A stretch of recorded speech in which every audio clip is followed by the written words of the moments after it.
L'entreprise est un microcosme qui concerne un grand nombre de personnes avec bien évidemment ses joies, ses bonheurs et puis également ses difficultés et ses malheurs. On va parler d'un métier que nous partageons, disons entre nous, avec beaucoup de personnes, qui est le métier de dirigeant. C'est un métier auquel nous n'avons pas été nécessairement formés, ou du moins complètement. Pour beaucoup, nous l'apprenons sur le tas, sur le tard parfois, avec encore une fois ses réussites, ses échecs. Nous apprenons à apprendre de nos échecs pour nous améliorer. Nous testons cette formidable capacité de résilience qui est que lorsque nous échouons, eh bien nous savons rebondir pour essayer de faire les choses mieux qu'auparavant. Tout au long de ces années, Yannick Bouffard-Roupé, avec lequel j'ai co-rédigé ce livre, nous conseillons des centaines de dirigeants. Et au contact de ces centaines de dirigeants, eh bien, nous avons le plaisir d'échanger des expériences. Et puis nous prenons un petit peu de recul pour essayer de comprendre qu'est-ce que font certains que d'autres ne font pas, ou qu'est-ce qu'ils ont arrêté de faire que d'autres font, pour expliquer notamment leur réussite. Et nous essayons d'en retirer des leçons. Et c'est dans cet esprit que nous avons rédigé ce livre, qui est, pour ceux qui l'ont lu, une concentration, une compilation de témoignages, certains des témoignages extrêmement positifs et d'autres un petit peu moins heureux. Vous avez pu voir, encore une fois pour ceux qui l'ont lu, que nous prenons pour représenter l'entreprise une métaphore, qui est une métaphore simple, mais pas simpliste, qui est celle d'une tabouret. Alors quand on dit « mais pourquoi est-ce que vous avez pris un tabouret ?» Je dis pour moi une entreprise, si vous voulez, c'est comme un corps humain. Vous avez des fonctions vitales dans un corps humain. Vous avez un cœur, vous avez des poumons, vous avez un foie, etc. Et vous ne pouvez pas vous concentrer sur un seul organe et oublier tous les autres. Vous pouvez difficilement aller courir 3 ou 4 km le matin pour vous muscler votre cœur et revenir et vous fumer 2 ou 3 paquets de cigarettes et vous avaler une bouteille de whisky. Vous pouvez le faire, hein, on est libre de faire ce que l'on veut. Mais on sait que sur le long terme, ça risque de ne pas le faire. Et une entreprise, c'est un petit peu pareil. Une entreprise, vous avez des fonctions vitales. Et donc, pour en donner une représentation simple à comprendre, on a imaginé ce tabouret. Et pour nous, l'entreprise, c'est un tabouret avec 5 axes.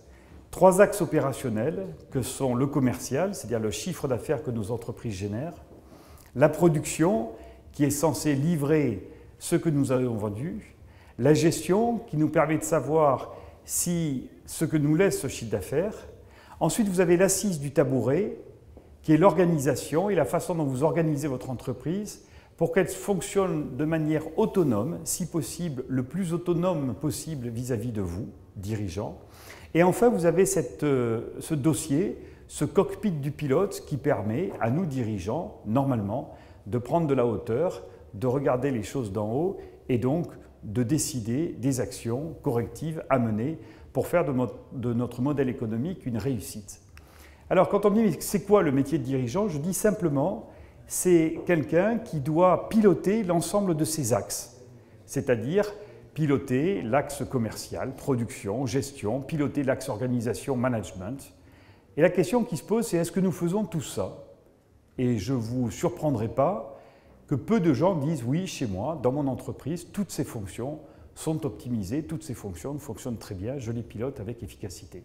Et quand je dis tout le monde me dit ça, et je suis le premier concerné bien évidemment, car sur les 3 structures que j'ai créées au fil du temps, même si elles ont grandi avec une certaine réussite, du moins pour certaines, eh bien je constate encore et encore que j'ai beaucoup amélioré sur le pilotage de ces axes.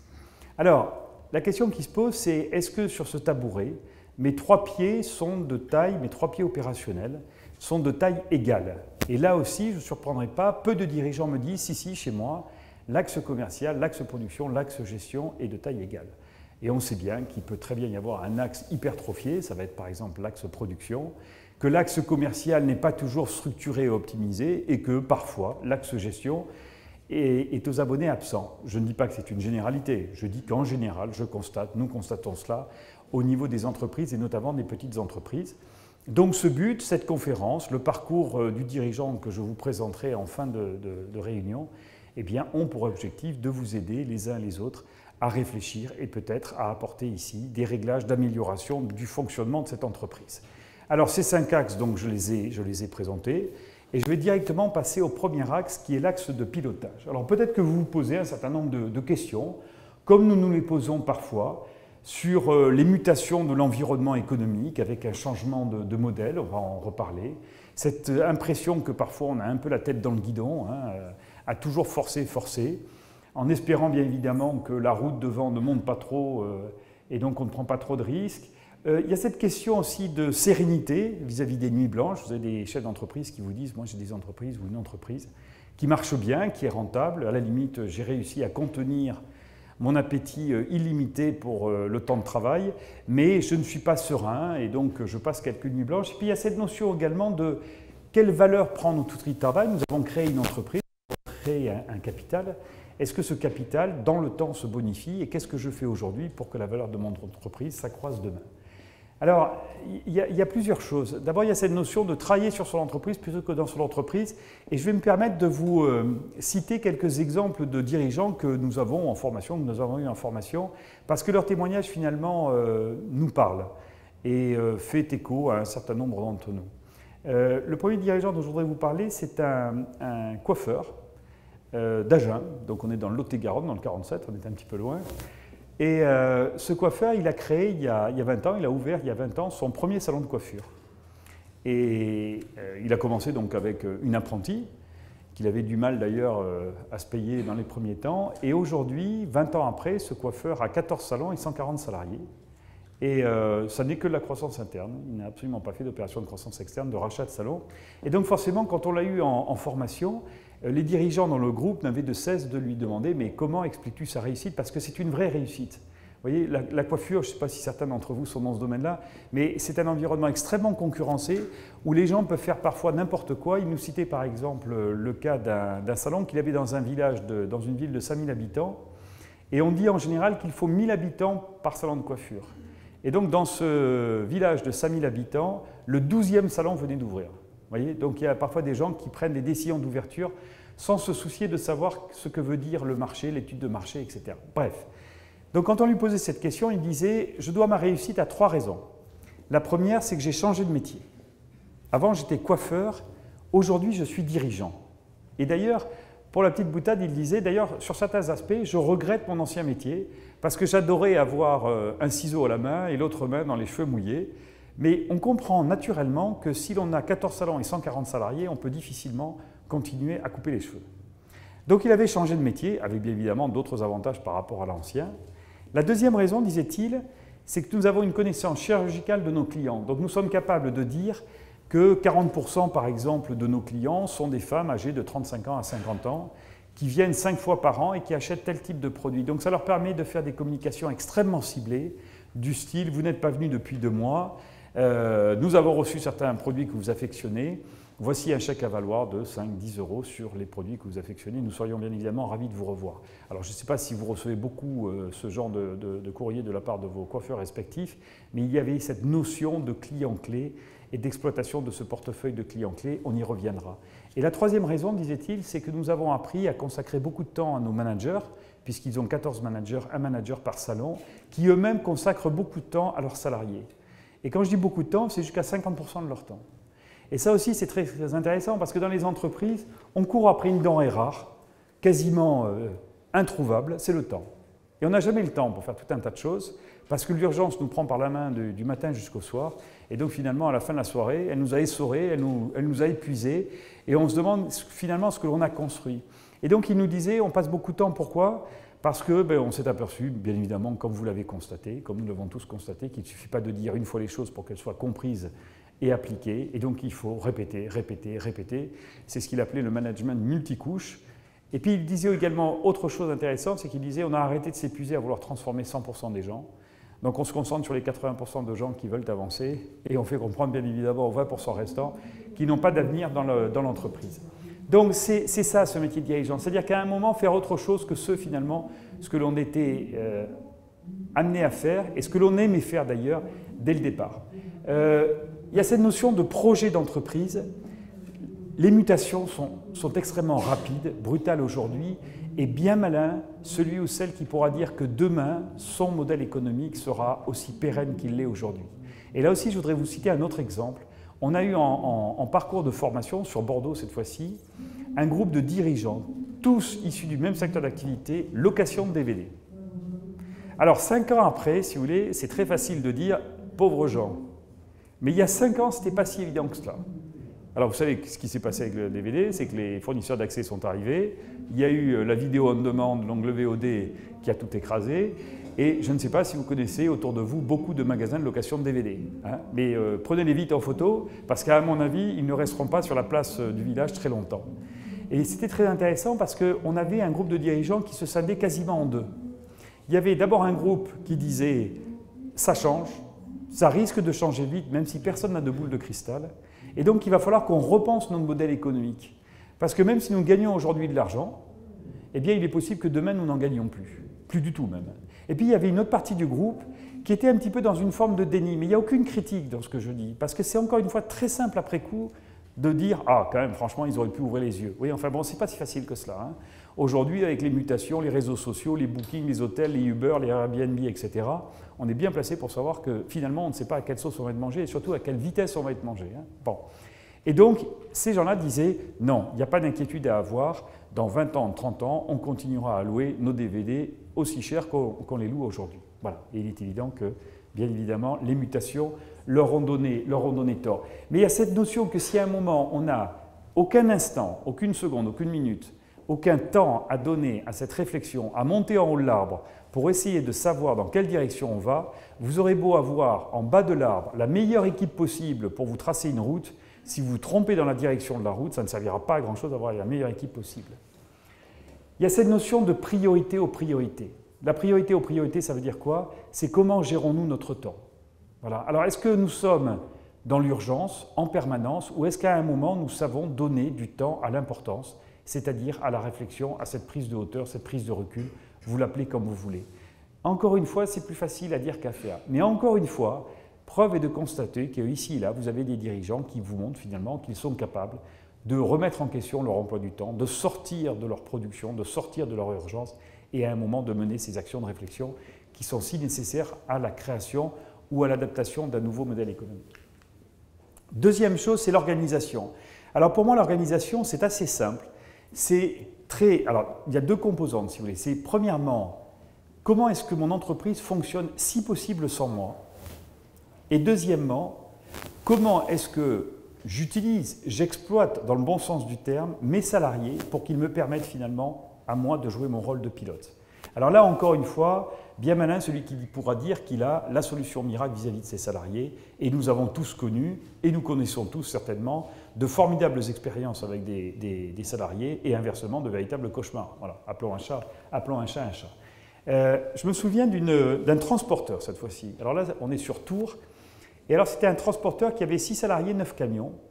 Il faisait des courts et moyens trajets. Et alors, c'était très intéressant parce qu'on se rencontre pour discuter un petit peu du parcours, de l'intérêt ou non qu'il aurait à le suivre. Et il arrive avec ses 2 téléphones portables qu'il met sur la table, puisqu'on avait une table, et un à droite, un à gauche. Bon, vous savez, ça faisait un petit peu très western Colt, 44, c'est bon, l'honneur était sauf, ce n'était que des téléphones. Et au bout de 2 minutes, le téléphone sonne, donc on s'arrête de parler, et il répond. Et 1 minute après avoir raccroché, il répond à nouveau à son téléphone qui sonne. Alors je lui dis, écoutez, vous savez quoi, ça va durer longtemps notre entretien, ce que je vous propose, c'est d'éteindre vos téléphones, on se prend un quart d'heure, 20 minutes pour discuter, et puis ensuite, bien évidemment, vous pourrez réanimer vos téléphones. Et il me dit, ben oui, mais c'est pas possible. Je lui dis, pourquoi c'est pas possible?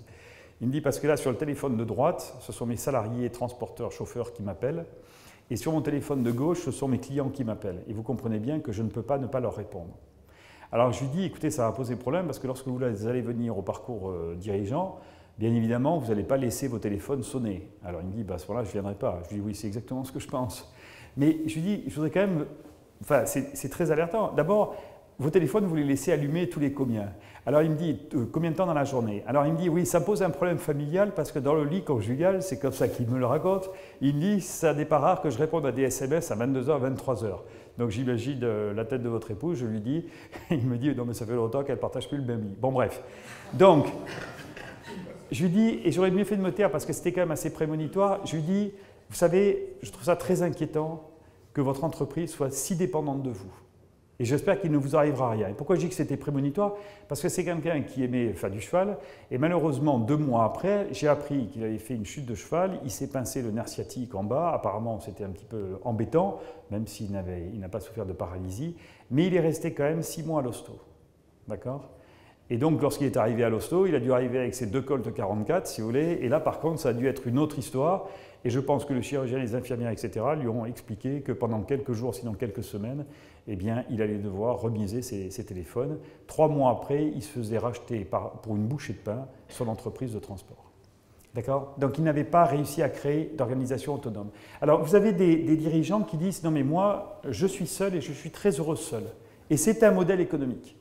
Et on n'est pas là pour dire « Non, ça, c'est pas bien. Hein. Il faut au moins avoir 20 salariés pour se sentir bien. » Non. Vous avez des gens qui sont seuls et qui sont ravis d'être seuls et qui ont peut-être raison d'être seuls. Je dis peut-être parce qu'il y a quand même 2 risques latents.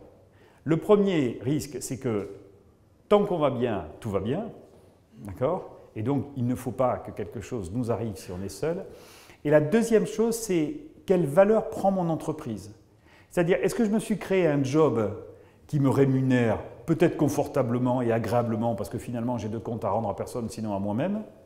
Ou est-ce que finalement j'ai créé une entreprise avec l'espoir qu'au fil du temps, elle se structure, elle génère du chiffre d'affaires, de la rentabilité, qu'elle puisse fonctionner comme moi et donc qu'elle vale quelque chose au moment où je souhaiterais la vendre. Ce qui en soi est une question quand même pertinente parce que je pense qu'aucun d'entre nous ne croit, ne pense, ne fantasme sur une amélioration du régime de pension de retraite et de répartition comme on la connaît.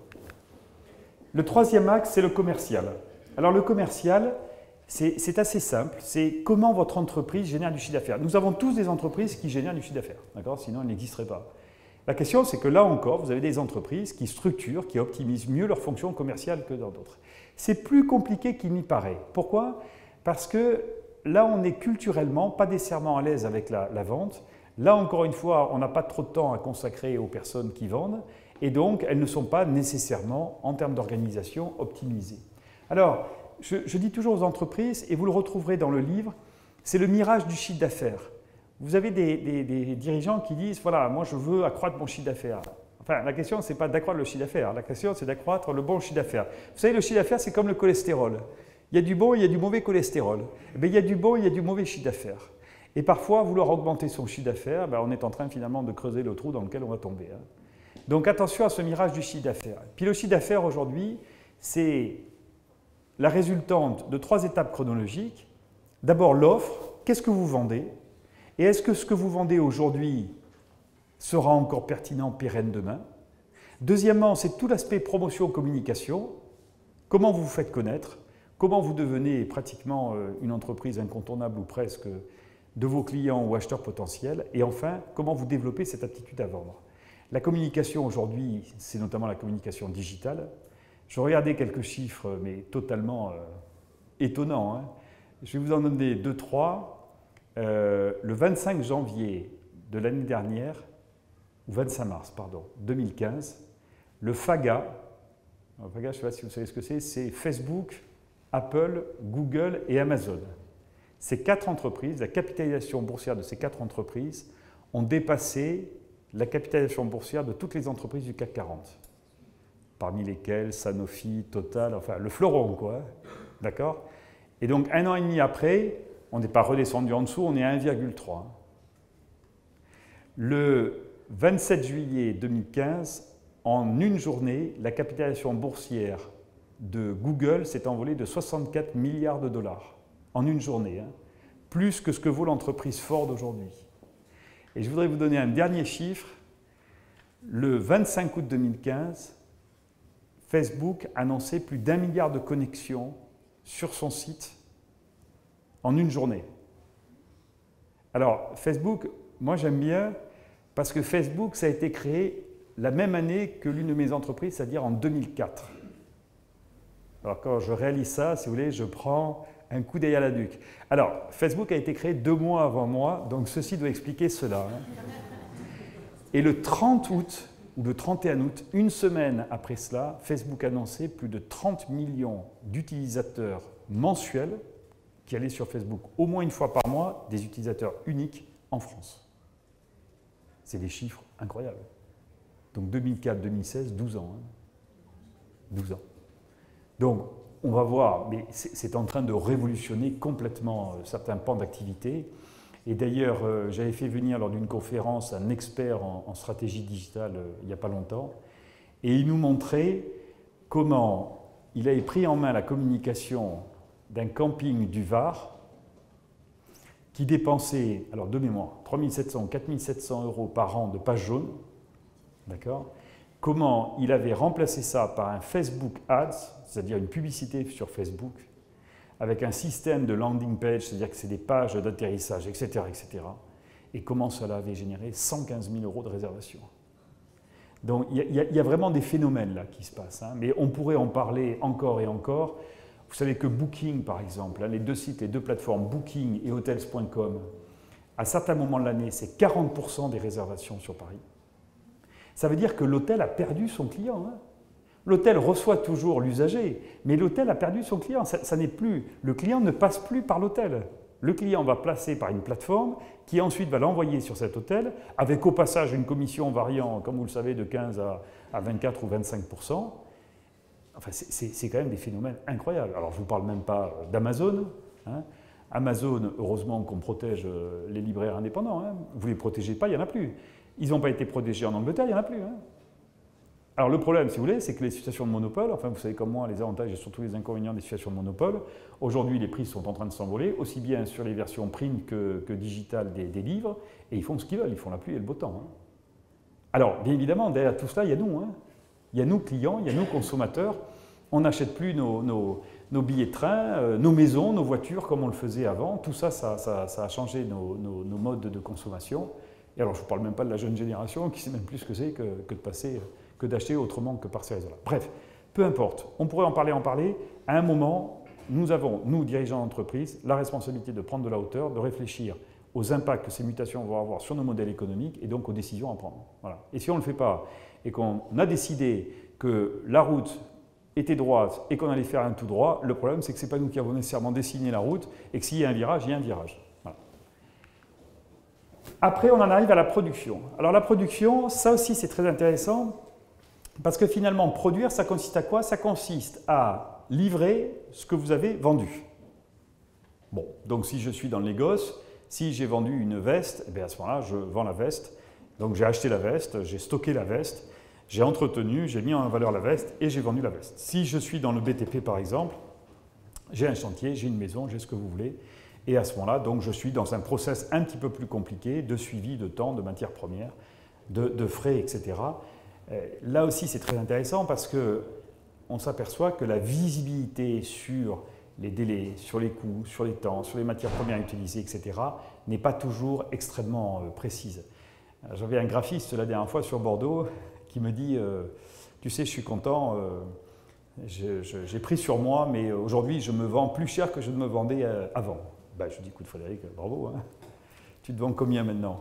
Ben, il me dit, avant, je me vendais à 350 € et maintenant, j'essaye de me vendre à 500 € de la journée. Ben, je lui dis, écoute, félicitations. Mais enfin, je connais le bonhomme et je lui dis, et sinon, tu as résolu tes temps de production? Non, ça, c'est là où le bas blesse. Je continue à produire 3 jours ce que je vends un jour. Ah, je lui dis donc à ce moment-là, tu ne vends pas 500 €, tu vends à peu près 170 €. Donc, il y a un problème. Voilà, donc, à un moment, comment suit-on cette production? Et alors, le problème, si vous voulez, de la production, je vais vous dire le problème. Très souvent, le problème, c'est le dirigeant. Très souvent, le problème, c'est le dirigeant. Pourquoi?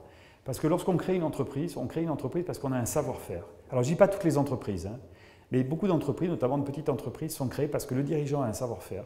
Vous voyez, je sais pas, il a un savoir-faire, je pense à un ami qui est pourtant étoilé dans le sud-est de la France.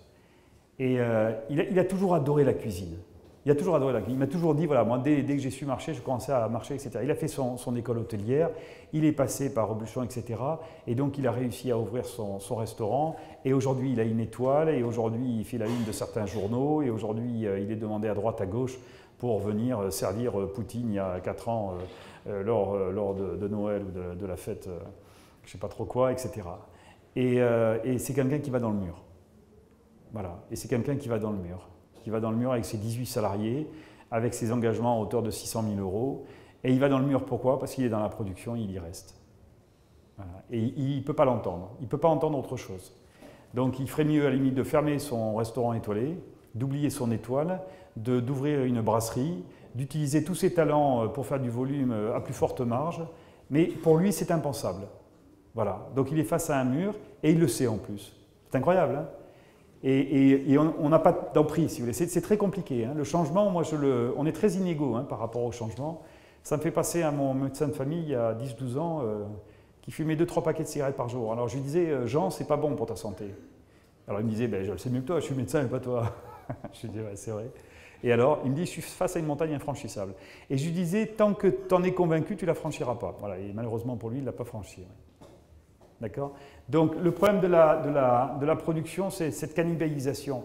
Et je dis aux dirigeants, méfiez-vous, parce que lorsque vous avez votre savoir-faire et que votre entreprise vend votre savoir-faire, ben, il y a cette tendance naturelle à être cannibalisée par la production.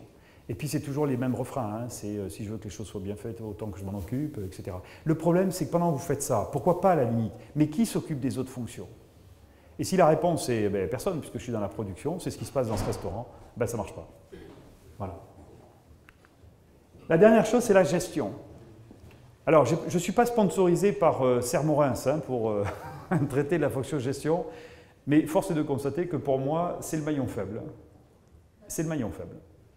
Et les bras m'en tombent, mais je pense, et vous n'êtes sans doute pas concernés, hein, mais je pense que 80%, 90% des dirigeants n'ont pas la visibilité sur leurs coûts, leurs marges, leur seuil de rentabilité, leur trésorerie qu'ils devraient avoir.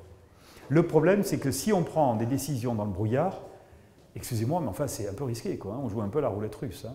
Alors je vous dis ça, il n'y a pas de leçon de morale hein, dans ce que je dis. Je constate que les dirigeants que nous avons en formation, nous en avons 200, 250 par an en formation, n'ont pas de visibilité suffisante sur leur gestion.